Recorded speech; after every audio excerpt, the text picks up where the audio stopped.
Hello, everybody. Thank you so much for joining me today, and welcome to Wicked and Wild. If you're new here, Wicked and Wild is a segment on my channel for true crime deep dives. And if you watched my Shannon Gilbert video, this is the video you've been waiting for. I do apologize. I'm sorry that it kept getting pushed back, but you know how life is, especially with two toddlers running around. But here we are, and I really thank you for your understanding. Now, if you haven't seen the Shannon Gilbert video, I do highly recommend watching that one first, as it will provide some important context to the initial investigation as we are discussing the alleged Long Island serial killer, Rex Heuermann, sometimes referred to as the Gilgo Beach killer, the Craigslist Ripper, and as some speculate, the Manorville Butcher. Now, I personally prefer the Long Island serial killer, or LISK, because it's more encompassing. And since this story is still developing, there are many discoveries to come. This is just the beginning, so maybe we'll find out that not all of his victims were dumped on Gilgo Beach. There could be victims in other areas stretching over the country. In fact, I was about to record this video, and literally an hour right before, a report came out saying that the Las Vegas Police Department is going to start comparing Rex Heuermann's DNA with the DNA recovered in the Victoria Camara case, a woman that was found along the Nevadan highway back in 2003. While they're comparing the DNA, a spokesperson said they won't get the results until September. In addition, a girl from South Carolina has come forward claiming that her 36-year-old mother, Julia Ann Bean, went missing in 2017. And she wholeheartedly believes that she was last seen with Rex Heuermann, but she claimed that Rex Heuermann was using an alias. According to the report, Julia's daughter texted her mom's friend saying that as soon as the story broke, she recognized Heuermann right away. So officials are looking into these cases in other states. Additionally, we don't know if his victims were solely found on Craigslist. It's very possible that he started before Craigslist was even a popular site. So the Craigslist Ripper might not really do him justice. And then regarding the Manorville murders, there's a good possibility he wasn't actually responsible for those murders. And we'll touch more on that a bit later. But since Rex Heuermann, the alleged Long Island serial killer, lived in Long Island his entire life, I find LISK to be really all-inclusive, so no matter what other evidence or details come to the surface, it really covers all the bases. So that's what I will be referring to him as moving forward. Now, like with any high-profile case, there's a lot of rumors circulating and some details that have been misconstrued. For instance, I found that the number of victims found on Gilgo Beach is often inflated. I've read some articles claiming that 17 bodies were uncovered. As an example of how this occurs, an unidentified victim was known as Jane Doe number 6 for decades. And when she was finally identified as Valerie Mack, it would be assumed that these were two separate victims, while they were in fact one and the same. So instead of updating the Jane Doe number 6 profile that we already knew about, some reporters would add an additional victim to the count, if that makes sense. Hopefully I didn't make that more confusing than it needed to be. So I've drowned myself in this case over the last 6 weeks or so, ever since the arrest of Rex Heuermann made headlines. I've listened to the podcast, watched the press conferences and interviews, and thoroughly read articles and legal documentation attached to this case because I want to be sure all of the information I provide to you is as accurate as possible. Though at times I may discuss theories, I will be sure to mention that it's not factual but theoretical. Towards the end, I'm going to talk about the evidence and the possible connections to Rex Heuermann, so stay tuned for that. With that being said, let's go ahead and dive right in.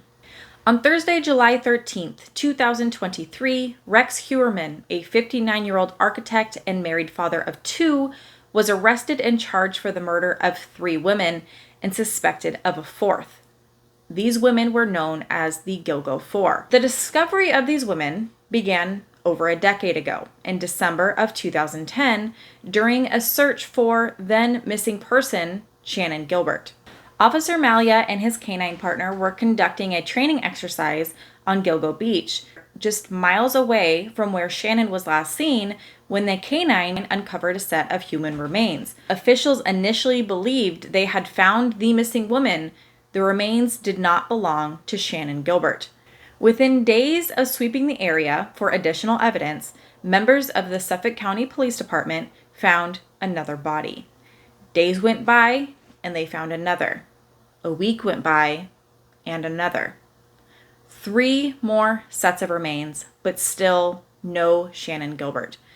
The victims were identified as Melissa Bartholomew, Amber Costello, Megan Waterman, and Maureen Brainerd Barnes, who all vanished between 2007 and 2010. As they were identified, similarities began stacking up. All petite women in their early to mid-20s, all believed to be sex workers, advertised on Craigslist, and this is where the dubbed Craigslist Ripper was founded. Now, really quickly, this isn't to be confused with the Craigslist Killer, which I've come to discover is a much more common moniker than I realized, as there have been 132 Craigslist murders to date, which in itself is pretty wild. Now, there are many faces to the Craigslist Killer, and if that's something you want me to do a video on, let me know in the comments section down below. But be careful out there, guys, because you never know who you're talking to on the internet. But back to the Gilgo Beach victims. So these women all have physical similarities, but more importantly, they were also found in similar circumstances. They all had missing clothing and missing personal possessions, but what really linked these murders was that they were all killed in a violent homicide, being asphyxiated, then bound in a similar fashion and wrapped in a burlap type material. Now, I've seen some conflicting reports saying that all 4 of these women were wrapped in burlap, while other reports say only 3 were. Now, I'm leaning towards 3 because, thinking logically, if they were all 4 wrapped in the exact same material, I assume that would have been sufficient evidence to charge Heuermann with all 4 murders, right? But in addition, upon discovery, they were located between 22 and 33 feet from the edge of the parkway on Gilgo Beach. The connection among these ladies dubbed them the Gilgo Four, and it was evident this was the doing of a serial killer. But these discoveries just scratched the surface. Within months of these bodies being discovered, investigators would uncover more gruesome findings in the same area. At least 6 more victims, some were dismembered, but all murdered between 1996 and 2010. A few of these victims have been identified as 20-year-old Jessica Taylor and 24-year-old Valerie Mack, who was known as Jane Doe number 6 until she was finally identified in 2020. And most recently, just 2 weeks after Rex Heuermann was arrested, another victim, formerly known as Jane Doe number 7, or commonly referred to as Fire Island Jane Doe, was identified as Karen Brigada. In December of 2011, a year after the first body was discovered, they finally found the body of 23-year-old Shannon Gilbert 8 miles away from Gilgo Beach, making the total body count to 11. All of the women who have been identified were in their early to mid-20s with small petite builds and worked as sex workers, fitting the exact same description as the original Gilgo Four. While more than half of these bodies were identified, investigators are still working diligently to identify the remaining victims, including one other Jane Doe, a baby doe, and in this case being a toddler girl, and an Asian male around 20 years old who was found wearing women's clothing. Now, I don't know if there's any significance to that, but later you'll see how there might be a connection to Rex Heuermann. So at this point, Rex Heuermann is only being charged with 3 out of the Gilgo Four. There's still much debate if all of these victims, totaling 11, belong to the same killer, as differences in the murders lie in the killer's MO, the manner they were disposed of, as well as the period in which they were murdered. The Gilgo Four and Shannon Gilbert were all found to have gone missing from 2007 to 2010, while the other victims went missing around 1996.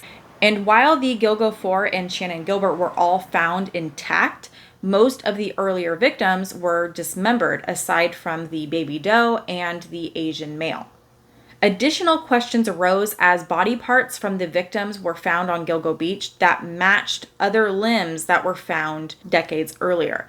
For example, as Karen Vergata's skull was found on Gilgo Beach in 2011, her legs were found about 16 miles east on Fire Island back in 1996. This victim has only been known as Fire Island Jane Doe until she was identified earlier this month. Similarly, Valerie Mack's head, hands, and right foot were found on Gilgo Beach in 2011, but her torso was found 11 years earlier in Manorville, New York, which is about 40 miles east of Gilgo Beach. And in the same way, Jessica Taylor's skull, hands, and one of her forearms were found on Gilgo Beach in March of 2011, but her torso was found in Manorville in 2003. Now herein lies the nickname, the Manorville Butcher. The remaining Jane Doe has been given the moniker Peaches due to a tattoo of peaches found on her chest. While skeletal remains of Peaches were found near the Parkway in April of 2011, 20 miles west at Hempstead Lake State Park, her dismembered torso was found stuffed in a plastic bin in 1997. Upon finding the toddler on Gilgo Beach, investigators noticed the gold jewelry the 2-year-old was wearing was similar to jewelry they found on Peaches. DNA would later confirm that the toddler was actually the daughter of Peaches. Investigators are still working to identify all of the victims, as one, it helps with the investigation, and two, because these people deserve to have their names and their identities back. And while I am partially jaded to many botched investigations and lack of integrity, I certainly hope that's a motivating factor in identifying these victims. Not to mention the families who have been missing their loved ones for decades, not knowing where they are or what happened to them. They certainly deserve closure as well. So debates have surrounded these murders for the past decade. Some believe all were murdered by the same serial killer, while others believe there are two separate serial killers and the location of the bodies is a mere coincidence. Some even speculate that there's more than one killer, but they might know each other. It could even be possible that in the case of the Gilgo Four, there might have been a conspiracy, but I'll talk more about that theory later. It should also be mentioned that Shannan Gilbert's death is still considered to be undetermined and unrelated to the Gilgo Beach murders. And while corruption surrounded the investigation into her death, there's still many unanswered questions. Her family's attorney hired Dr. Michael Baden, a renowned board-certified forensic pathologist, to re-examine Shannan's body, and his autopsy findings included a broken hyoid bone, leading him to believe that Shannan Gilbert was strangled. But as it stands today, officials still don't believe Shannan's death is linked to the Gilgo Four or any of the other victims found on Gilgo Beach. So was this a single serial killer or a team, or could they be completely separate, coincidentally having the same dumping grounds? These are a few of the many questions we hope to have answers to as this case proceeds. So as all of these bodies were found in 2010, 2011, what happened? Why was nobody caught? Was it a lack of evidence? In my personal opinion, signs point to no. They say that the wheels of justice turn slowly, but in this case, they seem to have come to a screeching halt.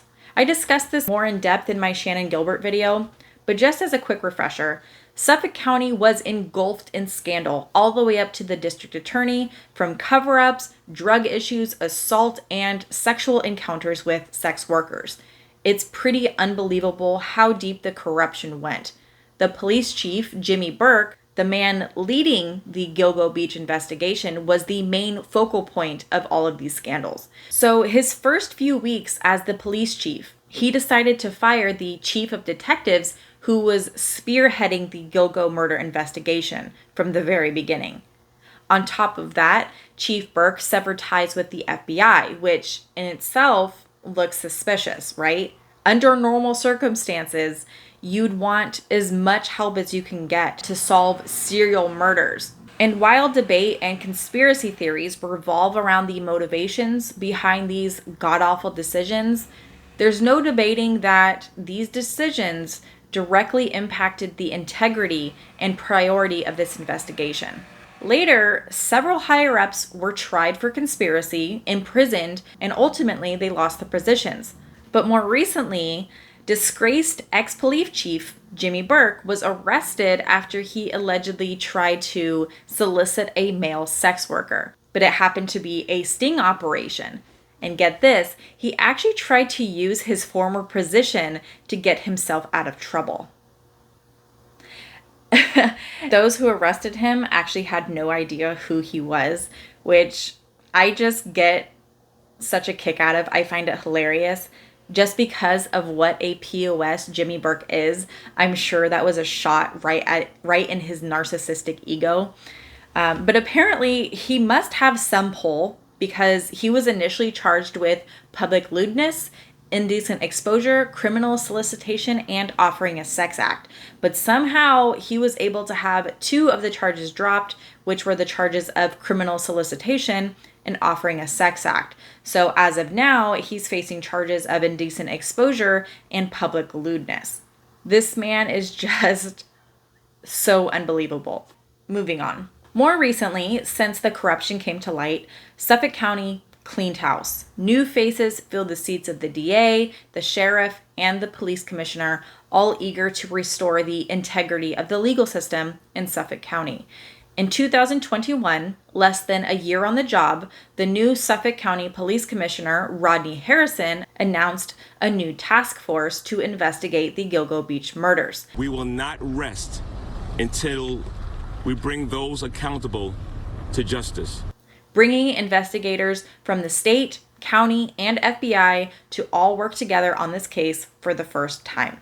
So now the team of investigators is extensive. They have all the resources and experts they need to finally make way on the Long Island serial killer. The investigators would have to re-examine all the evidence they had for the disappearances of each of the Gilgo 4 women, some dating back to 2007, as well as the evidence found on the remaining victims who date back to 1996.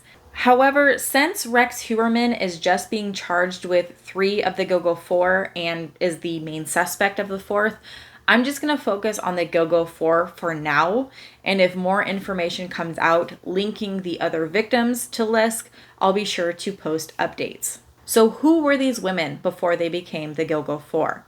And this is important because many believe this investigation wasn't taken seriously because the victims were sex workers. And let's be honest, there's definitely some truth to that. But I want to be perfectly clear here. There's no victim blaming on this channel. In any of the cases I cover, the victims did nothing to deserve what happened to them. And this case is certainly no different. I see a lot of people blaming these women, saying they deserved it because they worked in the sex industry. And it's honestly disgusting to witness, and it really highlights the lack of humanity of those blaming these women for the atrocious acts of this monster. It's important to remember that these women were people just like me and you, with families and friends and loved ones. They had hobbies and dreams and a world outside of this industry. Sex workers weren't who they were. It's just what they did.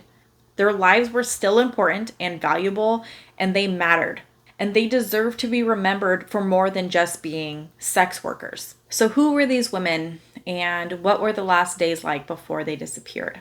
Maureen Brainerd Barnes was born on June 14th, 1982, to her parents, Marie and Robert, in New London, Connecticut. She was one of 3 children, along with her sisters, Melissa Cann and Brianna Senecal. And Maureen was not only a daughter, a sister, aunt, and friend, but she was also a mother herself to her 2 young children, Nicolette and Dylan. According to her sister Melissa, Maureen worked several jobs, but when she was unable to pay her bills, she turned to escort services to avoid being evicted from her home. Maureen was last seen on July 9th, 2007. A few days before her disappearance, Maureen's cell phone received a call from a burner phone. Now, for those of you who might not know what a burner phone is, it's essentially a phone you can buy without registering it to a name.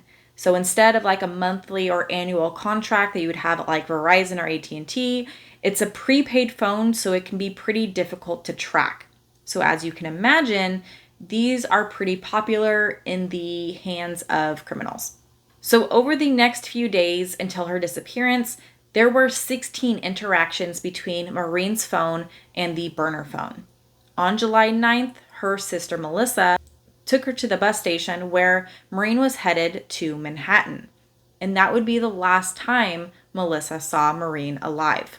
After July 9th, 2007, there was no further activity until July 12th, 2007, when several calls were made checking Maureen's voicemail from a cell site location near the Long Island Expressway.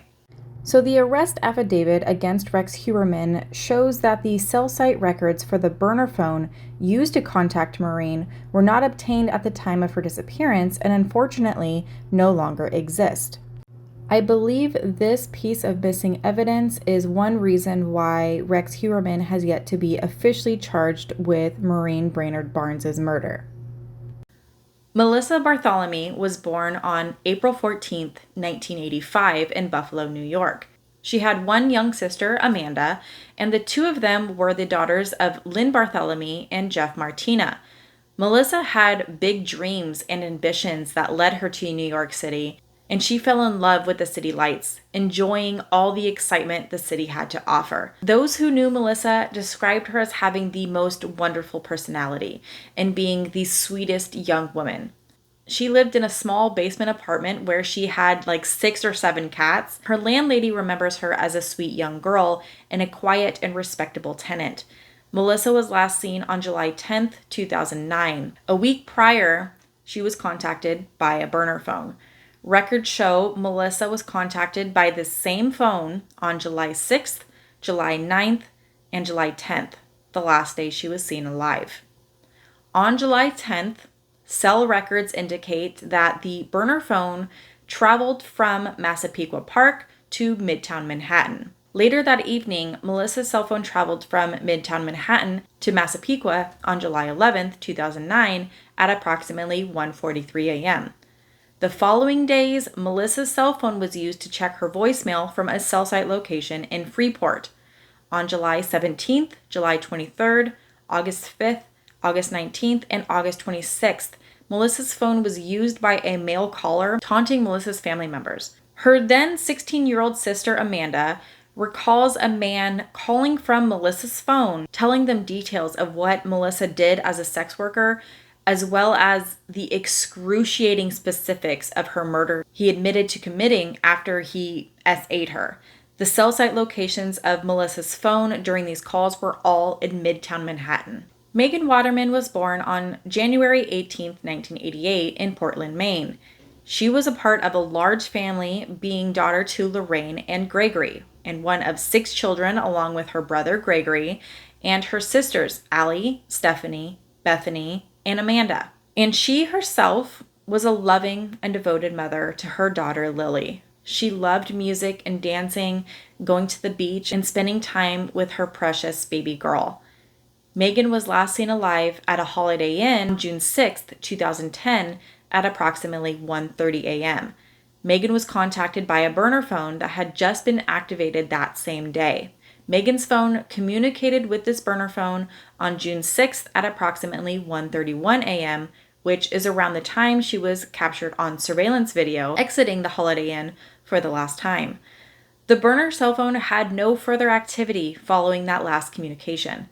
Cell site records show that Megan's phone traveled to Massapequa Park at approximately 3:11 a.m. Amber Costello was born on February 10, 1983, to Alfred Overstreet and Margaret Sass. She had one sister, Kimberly, who, upon finding out about Amber's death, said, quote, "When her soul left this earth, mine shattered." Those near to Amber described her as a natural helper. Her obituary states that Amber was very involved with the church and she had a lot of faith, but she just fell short of her own beliefs. Amber was married twice, but since divorced, and she unfortunately struggled deeply with drug addiction, often relapsing in recovery. Amber was last seen alive on September 2nd, 2010, leaving her residence in West Babylon, New York, with these parting words, quote, "If my sister calls, tell her I love her." The day before her disappearance, Amber's cell phone was contacted by a burner phone. Records show communication between these two phones at 11:33 p.m. and 11:34 p.m., during which the burner phone connected to towers in West Amityville and Massapequa Park. Thereafter, records show the burner phone traveling to West Babylon near the Costello residence and had contact with Amber's phone at approximately 12:05 a.m. on September 2nd, 2010. A witness, which I believe to be her roommate, claimed that a client showed up at Amber's residence after the client entered the home. A ruse was executed on the client whereby her roommate pretended to be Amber's outraged boyfriend, and the client left from the residence while Amber retained the client's money he brought to pay for her services. Now, based upon police interviews, that client was described as a large white male, approximately 6'4" to 6'6", mid-40s with dark bushy hair and big oval-style 1970s glasses, describing the client to be like an ogre. The witness noticed a dark-colored first-generation Chevy Avalanche parked in front of his residence. Now, a side note, this witness statement was made back in 2010, 2011 when Amber's body was recovered. However, the corruption in Suffolk County at that time, like I mentioned, was rampant. Was this investigation intentionally botched, or was it pure incompetence? That's still to be discovered. I don't know if we'll ever get an answer, but I think at the very least, an investigation is warranted into the initial investigation. Like, that investigation needs to be investigated. Because hear me out. If there was a PA or a public announcement broadcasted on the news, the radios, TVs, newspapers, etc., for a 6'4" man driving a Chevy Avalanche in this specific area, I undoubtedly believe this case would have been solved over a decade ago. But instead, they sat on this witness report, and who knows what other victims were made in the meantime. It's just so unbelievably frustrating, especially when nobody has been held accountable for this level of negligence. But anyway, back to that night. So after the ruse had been perpetrated, Amber received a text message from the burner phone from that same client that stated, quote, "That was not so nice. So do I get credit for next time?" Phone records show the burner phone was located in Massapequa Park within minutes of sending that text message. According to the witness, later on September 2nd, Amber was contacted by the same client, stating, quote, "Amber told us that he wanted to see her again, but he didn't want to come back to the house because of the boyfriend." So essentially, he's saying that the client contacted Amber again, saying that he wanted to see Amber because he gave her the money for her services, but he didn't want to go back to the house because of the boyfriend. So on September 2nd, 2010, at approximately 9:32 p.m., the burner phone contacted Amber again. At this time, cell towers show the location of the burner phone in Midtown Manhattan, then showing the burner phone traveling to Massapequa Park, contacting Amber at 10:39 p.m. and 11:05 p.m. Records show the burner phone traveling to West Babylon in the proximity of Amber's house.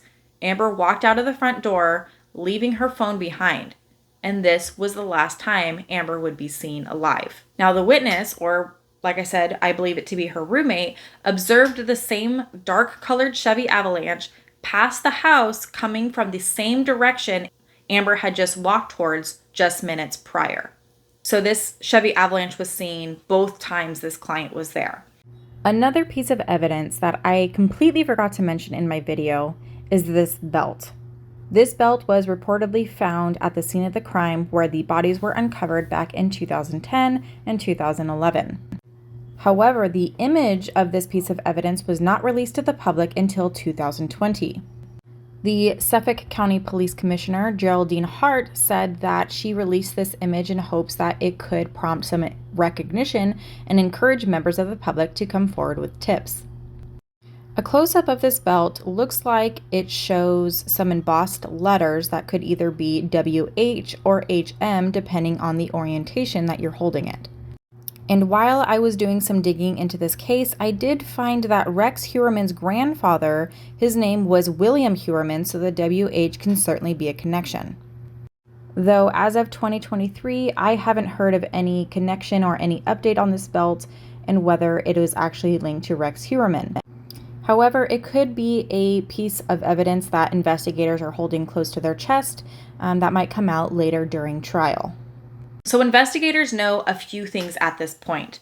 They have a reoccurrence in locations, cell phone records, triangulation data, and knowledge of several burner phones. Upon re-examining the witness statements from the night of Amber Costello's disappearance in 2010, investigators found the report of the dark green Chevy Avalanche believed to be associated with the last known client of Amber's. And they also had the description of this client. Using the state database, investigators were able to pin down the truck once registered to a Rex Heuermann who lived in a Massapequa Park neighborhood. In the vicinity, the investigators were already zeroing in on as the suspect's likely location.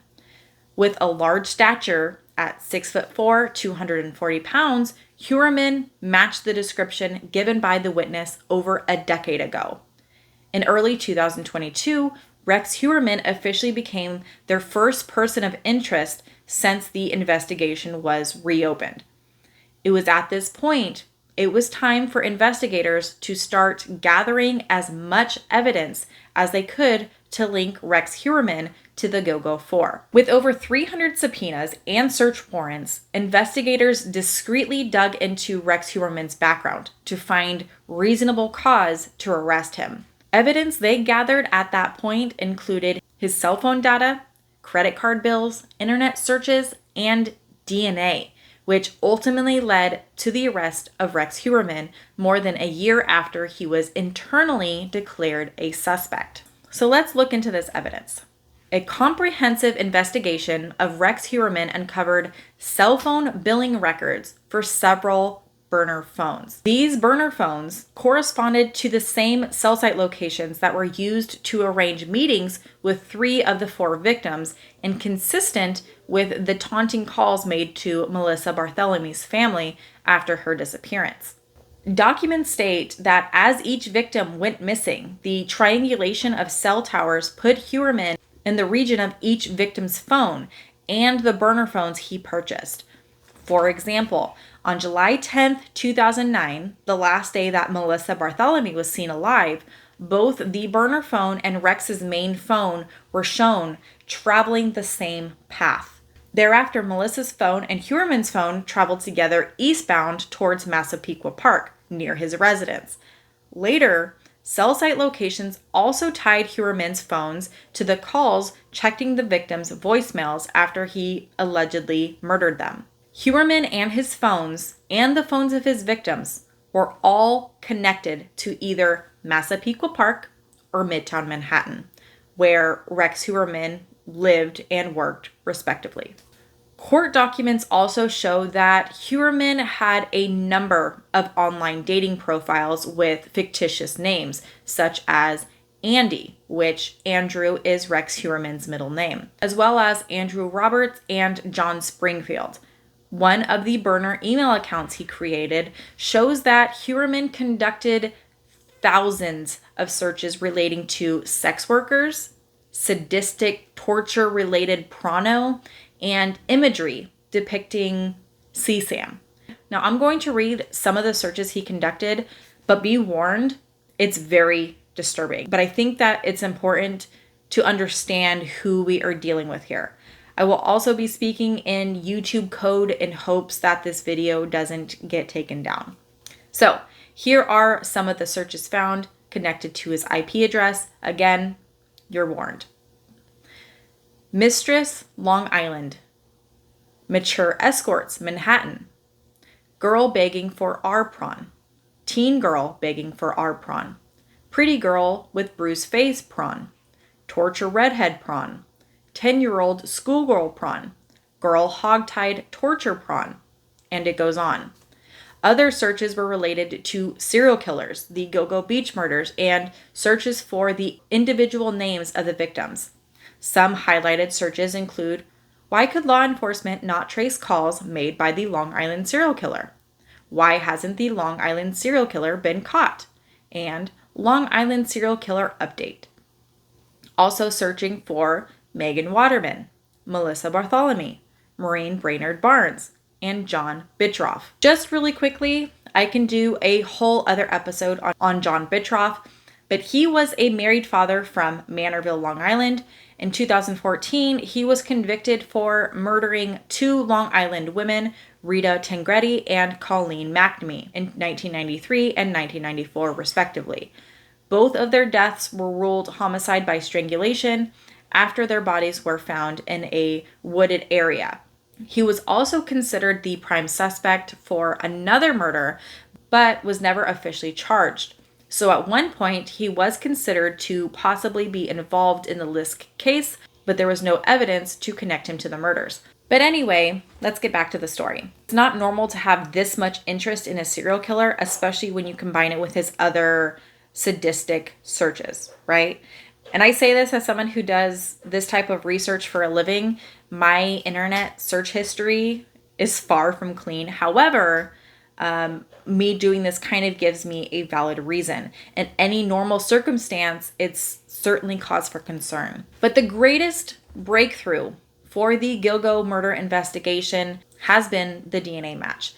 During the initial examination of the remains found in 2010, the Suffolk County Crime Lab recovered a male hair from the bottom of the burlap used to wrap one of the bodies. Additionally, hair believed to be a woman's was found on or near 3 other victims. In January 2023, a surveillance team gathered a swab of Heuermann's DNA after they collected his leftover pizza box that he tossed into a public trash can. Other DNA was gathered from 11 bottles collected from a garbage can outside of the Heuermann residence. The male DNA found on the burlap and the DNA found on Rex's pizza crust matched, excluding 99.96% of the North American population, while the female hairs that were found on the remains are believed to be Rex's wife, Asa Ellerup. But as documents show that she and her children were out of town during each of these murders, investigators at this point do not believe that she was involved or had any knowledge of what Rex was doing. Since his arrest, she has yet to visit him in jail and has since filed for divorce, which who can really blame her, right? I can't imagine what her family and her children are going through. Like, their entire lives have been flipped upside down, and I don't think they'll ever be the same. Now, while many people ask and wonder, like, how in the world is it possible that she didn't know Rex was a serial killer, allegedly? Most people's brains aren't wired to even go there. And I'm sure you'll agree with me, those of us in the true crime community are probably more paranoid than the next person. You know, we often think of those types of things, but it's very likely if she thought that anything was wrong, her mind probably went to him being unfaithful. But most people wouldn't even fathom the possibility that their spouse or their significant other or anybody that they know could be capable of something like this. I will say though, upon notifying Rex's family of his charges, it was reported that his family was disgusted and embarrassed, which is understandable, but nobody seemed to describe them as being surprised or in denial. So maybe at some level, it made sense to them. Like, if you were told that your significant other or your best friend or, you know, just someone that you were close to was being accused of being a serial killer, wouldn't you be like in some type of denial? Like, no, there's no, like, I know John, there's no way he could have ever done that, right? Like, that seems like it would be a normal reaction. But it seems like they didn't really have too hard of a time believing it. But this is coming from somebody that's completely on the outside. I wasn't there, so I have no idea what they were feeling. this is just coming from, what a third party reported on. So take that with a grain of salt. I just found that rather interesting. But furthermore, we have no idea what her life being married to Rex was like. She was married to Rex for over 25 years. She was likely in some sort of an abusive relationship, as psychopathic narcissists like Rex are rarely part-time monsters. And if he is truly the man responsible for taking the lives of all of these women in such a horrific way, I'm sure at some point he let his mask slip. With that being said, I will go over the items removed from Rex Heuermann's home. And if your significant other has items like this, like what Rex Heuermann had, it's time to start asking some questions. But other than that, his soon-to-be ex-wife and their kids are innocent as far as we know, and they are victims in this situation as well. Their lives have been destroyed. And I was listening to Carrie Rawson, the daughter of Dennis Rader, and she discussed what it was like when she found out that her father was BTK. Even though he was abusive, she still did go through this grieving-like process, like losing a loved one. This person that you've known your entire life isn't who you thought they were. And the person you thought you knew is gone forever. Of course, it's not exactly the same as, losing a loved one, but it's got to be a very difficult process to go through, especially in its uniqueness. You don't have a lot of other people that can kind of help guide you through processing all of that information and the public's attention, right? I imagine that there is a great sense of loneliness they experience as they try to navigate through it. But the DNA sealed the deal and led to the arrest of Rex Heuermann. Knowing the danger that this man is capable of, officers planned for the arrest to take place near his work, where they can catch him off guard, rather than at his home, not knowing what he might have access to. Later, they'd find an extensive gun collection in his home, proving this to be the right move. On the evening of July 13th, Rex Heuermann was walking alongside a busy sidewalk when several officers surrounded him, placing Rex in custody. His first statement was, quote, "Is this on the news?" Which is quite an odd statement to make if you're claiming to be innocent or not guilty. But no other discussions were to be had, as Rex immediately asked for a lawyer. Rex Heuermann is being held at the maximum security Suffolk County Correctional Facility, and he is pleading not guilty to the murder charges against him. He is adamant that he did not do this and claims they've got the wrong guy. His lawyer has come out saying that this experience has traumatized Heuermann, leaving his client in tears. Prosecutors asked to deny bail to Rex Heuermann based on the serious, heinous nature of these murders, the planning and forethought that went into them, the prison time he would face if he's found guilty, and the extended period of time that Heuermann was able to avoid apprehension. Upon the investigation of this case and the arrest of Rex Heuermann, many people have come forward discussing their experience with Rex. And anytime there is a high-profile case like this, we do have to remember that sometimes people will come out of the woodworks and say things just because they want to get a little bit of the limelight, right? And I'm not saying that that's the case in this circumstance, but I think it's important to be mindful and always use discernment when, we're listening to what people have to say. Neighbors recalled his home being the pit of the neighborhood. Never well kept. If you look at the neighborhood in its entirety, the Heuermann residence certainly stands out like a sore thumb in a neighborhood of maintained homes, manicured rose bushes, and freshly mown lawns. Then you see Rex Heuermann's house and it looks like the leaves are still there from last fall, the paint is from the 90s, and the front pillars are basically just raw studs, which, considering his profession and expertise in architecture, you'd assume that his house might be more well kept. Mothers in the area would tell their children not to go near his house. And listen, I'm just going to say this as a mother myself. Mamas have that instinct when somebody is trouble. It is said that on Halloween, if kids even mentioned getting candy from his house, their moms would throw away all of it. Like they didn't want to even take the chance. One man said that Rex Heuermann peeked over the fence to speak to his wife while she was sunbathing. His wife mentioned that she got a bad feeling, especially after these incidents continued to happen. So the man went up to Rex and basically told him off, ultimately saying that it certainly wasn't a pleasant interaction, but Rex backed off and wasn't really aggressive about the situation and really never tried speaking to his wife again.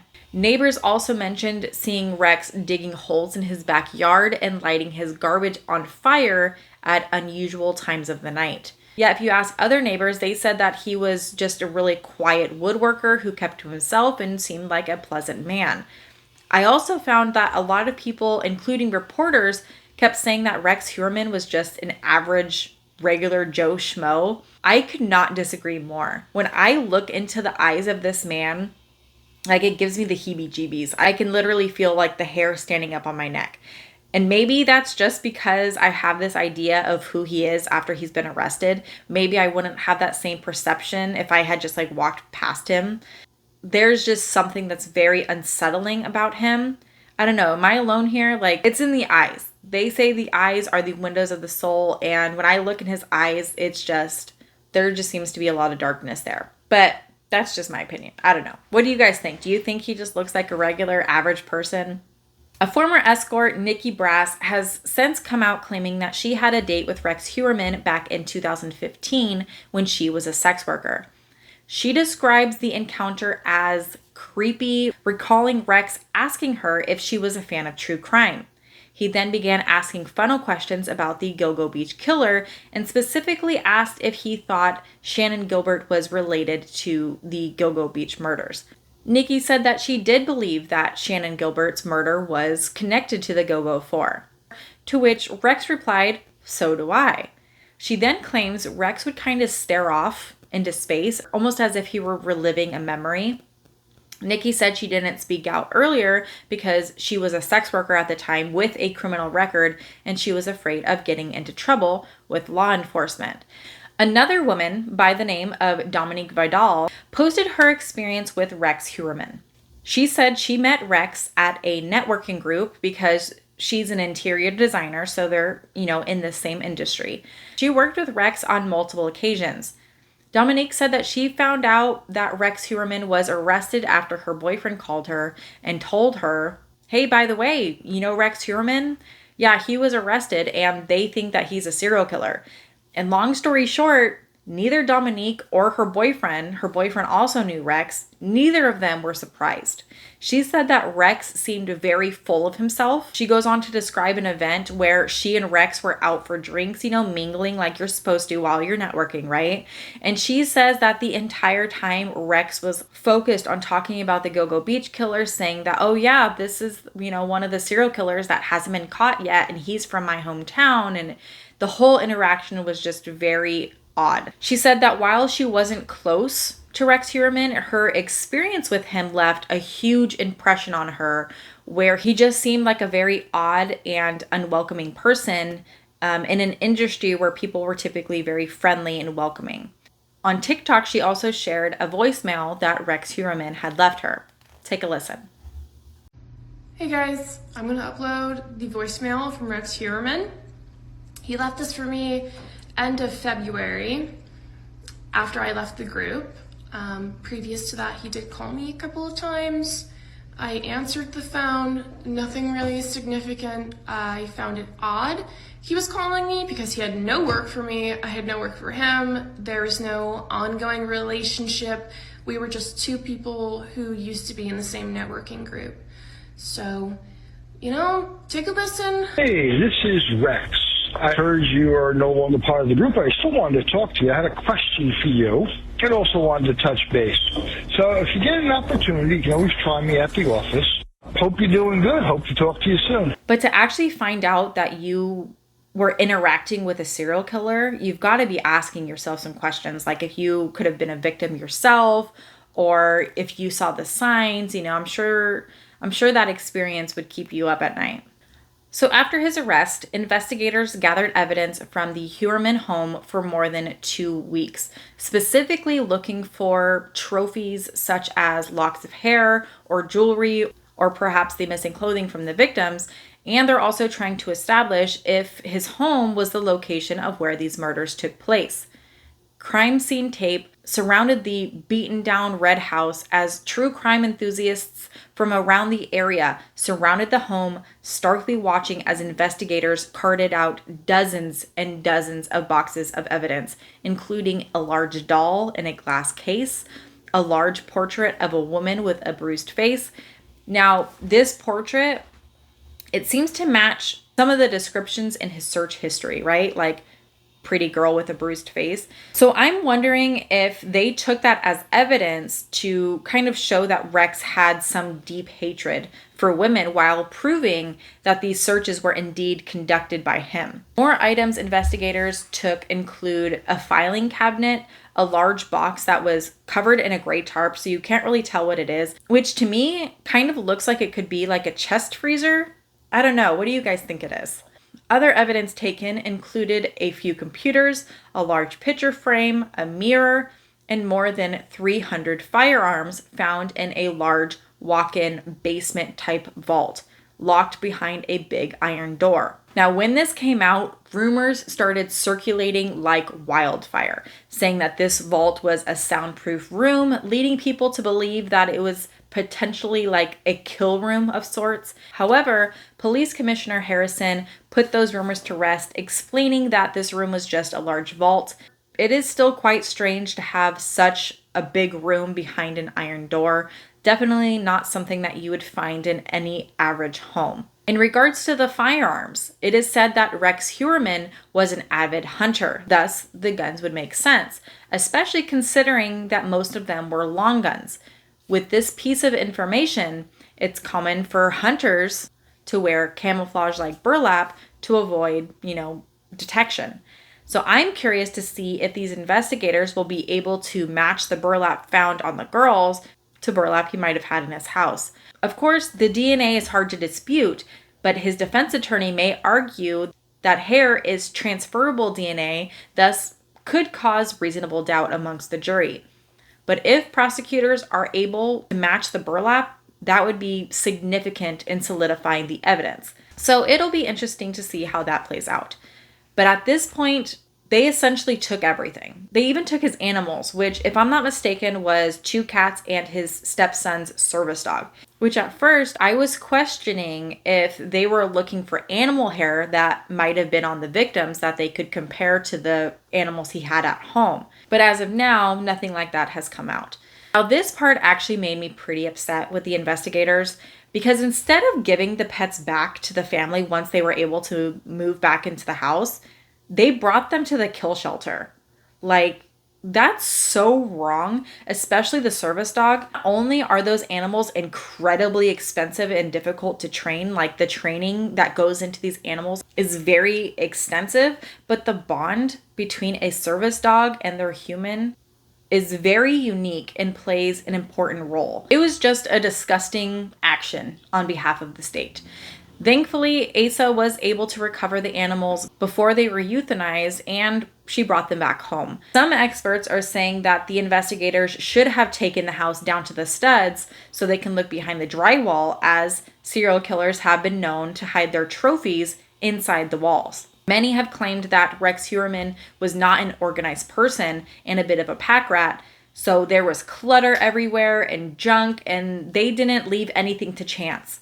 Investigators also got a search warrant for 2 Chevy Avalanches, the one that he owned back in 2010 that he actually gave to his brother Craig in South Carolina, and a newer Chevy Avalanche in Rex's possession.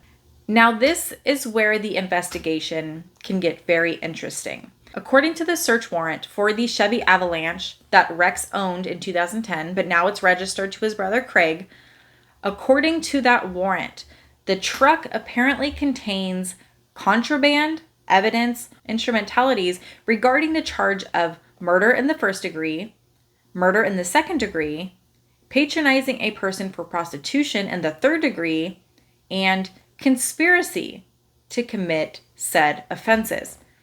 So this verbiage is very interesting. Essentially, the affiant is asking the judge to grant a search warrant for the Chevy Avalanche in Craig's custody because they believe it played a role in the murder charges against Rex Heuermann, but also in patronizing a person for prostitution and conspiracy to commit said offenses.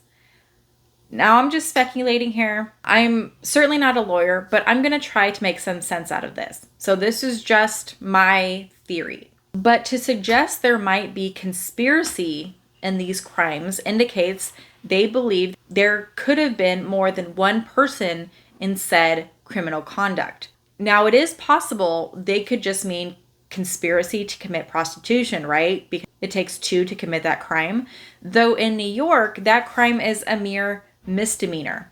However, it specifically states said offenses, plural, meaning more than one offense. Moreover, after all of these years, I'd imagine that it'd be far past the statute of limitations. On the other hand, maybe they just use the plural form just to throw it against the wall and see what sticks. That could very well be the possibility. And maybe they're just using every bit of ammunition against Rex Heuermann, including charging him with conspiracy to commit a prostitution offense. Just to me, it just doesn't seem likely. Additionally, the police chief also mentioned that he is still talking to friends, relatives, and people who knew Rex Heuermann to see if they had any involvement or to see what level of knowledge they might have had in the actions of Rex Heuermann. So who knows, but I'm very curious to see how that might play out. But what do you think? Do you think it's just a conspiracy to commit prostitution, or do you think there could be more to that conspiracy charge?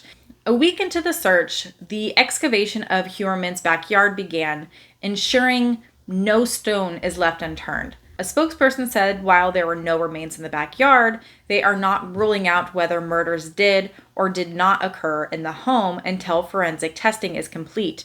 Investigators also looked into 2 storage units and a residence he owned with his brother in South Carolina, which happens to be where investigators are currently looking into any possible connection with the missing woman, Julia Ann Bean, the one who went missing back in 2017, and her daughter seems certain that Rex Heuermann was the last person she was seen with. The search of Rex Heuermann's house was completed, and while they didn't release any information on substantial evidence, Police Commissioner Harrison stated that the search was fruitful. And that can certainly be a good thing. Any good investigation will intentionally leave out some details from the public. That way, if Rex speaks out about something that was never released, that can further strengthen his connection to these murders. And since they're handling these murders as a serial killing, detectives from across the country are looking into cold cases in areas Rex Heuermann has been associated with, specifically in South Carolina, Connecticut, New Jersey, and Las Vegas. Now, there were some murders in Atlantic City where sex workers were killed, thrown into a ditch, and their heads were placed facing east. And this killer was given the moniker the Eastbound Strangler. There was some speculation that Rex Heuermann might have been the Eastbound Strangler as well. However, as I am filming this video, officials do not believe that he was connected to those murders, leaving them unsolved at this point.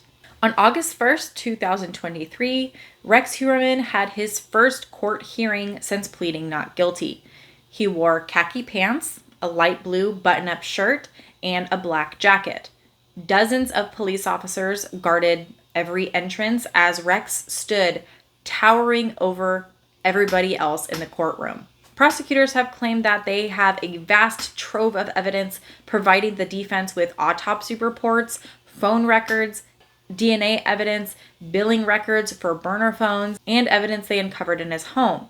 With 13 years of an investigation, you can imagine that prosecutors have a massive amount of material, and the evidence is still coming in as the results from a number of tests and forensics are being completed. But at this court hearing, one reporter described a chilling moment, whereas Rex Heuermann was walking out of the courtroom, he stopped and slowly looked at the gallery, and once he found the media reporters, he stared at each reporter in the room and then slowly walked out of the courtroom. Michael Brown, the defense attorney for Rex Heuermann, had some interesting insights in regards to the belief that Rex Heuermann is innocent. Though he acknowledged that he hasn't seen all of the evidence against Rex, he uses Rex's clean history as a reason to believe he's innocent.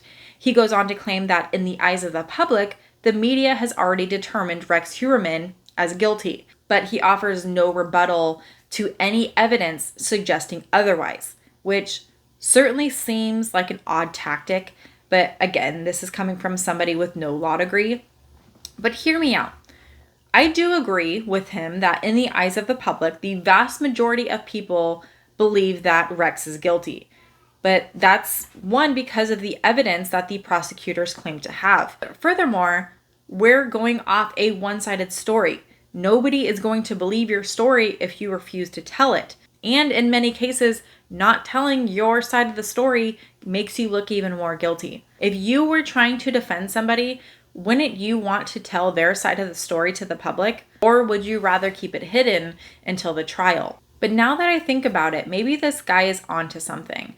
Maybe keeping your defense a secret will be better in the long run rather than changing your story every single time new evidence comes out, right? So I don't know. We'll see how that plays out. So is Rex Heuermann the Long Island serial killer? Is he responsible for more than just the Gilgo 4? Or is he responsible for all of the victims found on Gilgo Beach? Let's discuss. On one hand, it could just be a coincidence that all of these bodies were left by two different serial killers and they have no connection whatsoever. But on the other hand, if Rex allegedly is responsible for the Gilgo murders, I can't imagine that this man woke up one day in his, 40s and just killed these 3 women, likely 4, and then just called it quits. It's true that the MO is different. The bodies from the murders in the 90s and the 2000s were dismembered, while officials say that the Gilgo 4 bodies and Shannon Gilbert were fully intact. But if we were to take his age into consideration, it could be possible that the earlier murders were his very first.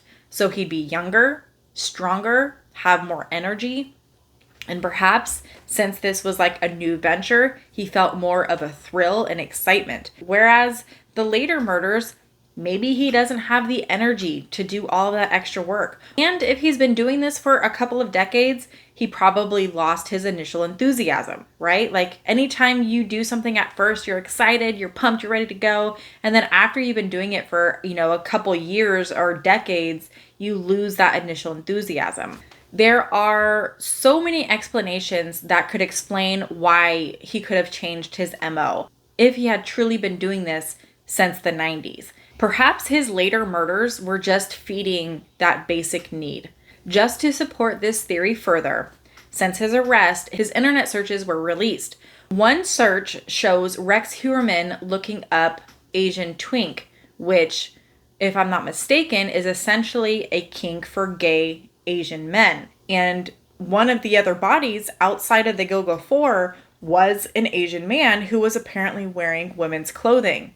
Maybe he was a transsexual or transgender, or maybe he was just a crossdresser, but it's certainly a possible connection. Additionally, Rex Heuermann has said to be a very disorganized man. This would make it clear that not all of his murders were done in an organized fashion. Perhaps they wouldn't all be done the same way. But if he wasn't responsible for the other Gilgo Beach murders, I believe that there are still other victims out there that have yet to be connected or perhaps haven't even been discovered yet. Hopefully, time will tell. And again, this is all alleged. While the evidence is stacking up against Rex Heuermann, he is still innocent until proven guilty. I'm curious to know what you think. Do you think all of these murders are from the same serial killer? Or do you think there is still an active serial killer out there that has yet to be unmasked? Or do you think it could have been John Bittroff? Do you think they got the right man? Do you think that it's possible that Rex Heuermann is innocent? Based on everything that I've seen, it seems like it's a pretty strong case against him, but maybe there's something I'm missing. Do you think that the evidence against him is strong enough? I want to hear all of your thoughts and theories, so be sure to leave them in the comment section down below. But as of now, that's all I have for this case. Things are developing quite quickly, so I'll be sure to post any updates. So make sure that you are subscribed and hit the notification bell. Other than that, thank you guys so much for watching this video, and I'll see you guys on the next one.